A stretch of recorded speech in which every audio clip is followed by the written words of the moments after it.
हमारा दूसरा आसन है पश्चिमोत्तानासन। ये क्लासिकल योगा पोस्चर है और ऑलमोस्ट सारे योगा टेक्स्ट में इसके बारे में कहा गया है। पश्चिमोत्तानासन एक फॉरवर्ड बेंड है।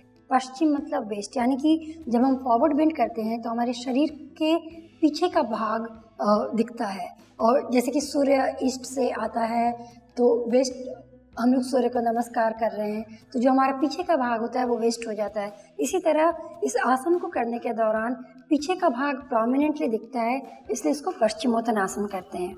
इसके दौरान पैरों को सीधा करेंगे, सीधी तरह बैठेंगे, हाथों को अपने कूल्हे की साइड में लाएंगे। इस पोजीशन को दंड आसन कहते हैं। कुछ देर ऐसे ही बैठेंगे। पश्चिमोत्तानासन में जाने के पहले आप अपने एड़ियों को बाहर की तरफ खींचेंगे। सिर्फ एड़ियों को बाहर की तरफ खींचने से आपके काफ मसल्स स्ट्रेच होने लगते हैं और ये काफ़ी टाइट हो जाता है उम्र के साथ।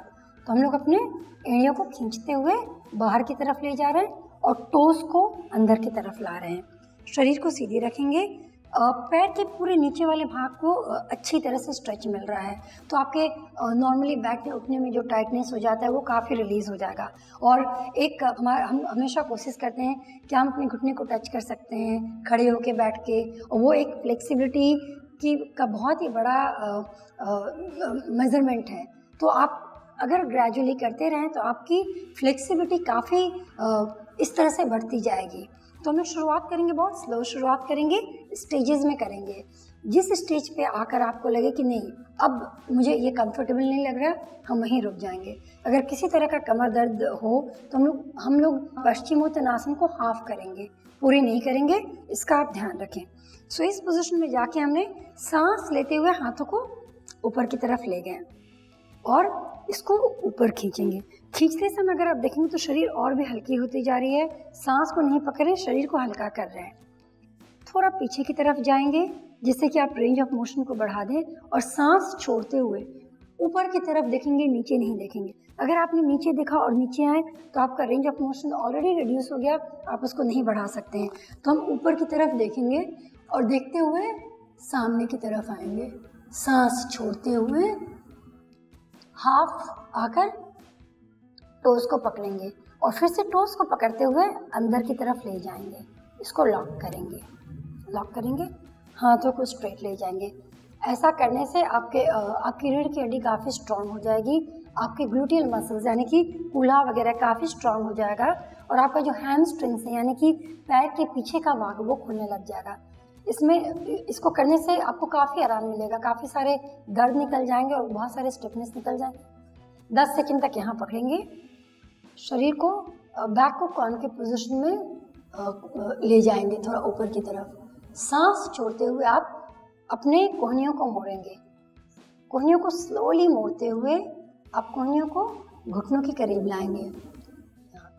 मैं कोशिश कर रही हूँ कि नीचे डायरेक्टली ना जाऊँ, बल्कि अपने पेट को अपने जांघ के ऊपर रेस्ट करूँ, जो इतना शायद आसान नहीं होगा अगर आदत नहीं है, लेकिन कोई बात नहीं।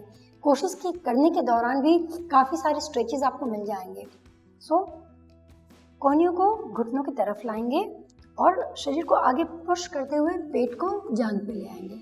ये आपका पहला पोजीशन हो गया। अगर आपको कमर दर्द का प्रॉब्लम है, साइटिका का प्रॉब्लम है, स्लिप डिस्क का प्रॉब्लम है, आप इससे आगे नहीं जाएंगे, यहीं पे रुक जाएंगे। यह आपके बैक को स्ट्रॉन्ग करेगा।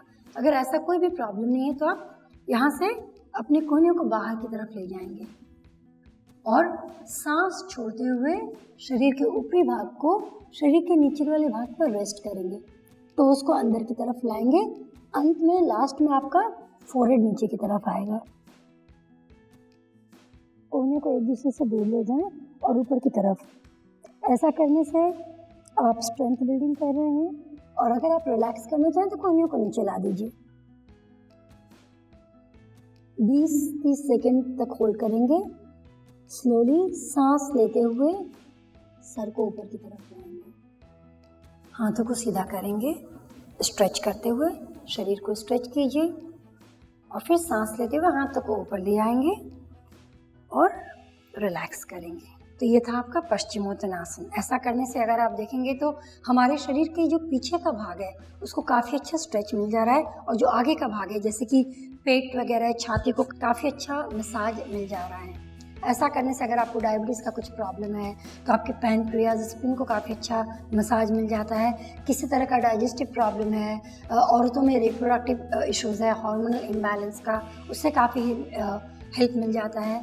अगर आपको घुटने का प्रॉब्लम है, घुटने दर्द का, काफ़ी रिलीफ मिल जाता है। तो रेगुलरली करें, शुरुआत कर सकते हैं 10 सेकंड से, 20 सेकंड से, 1 मिनट तक कर सकते हैं, 5 मिनट तक कर सकते हैं।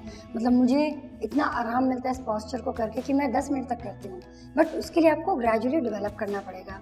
तो कीजिए और इस आसन के सारे बेनिफिट्स को एंजॉय कीजिए।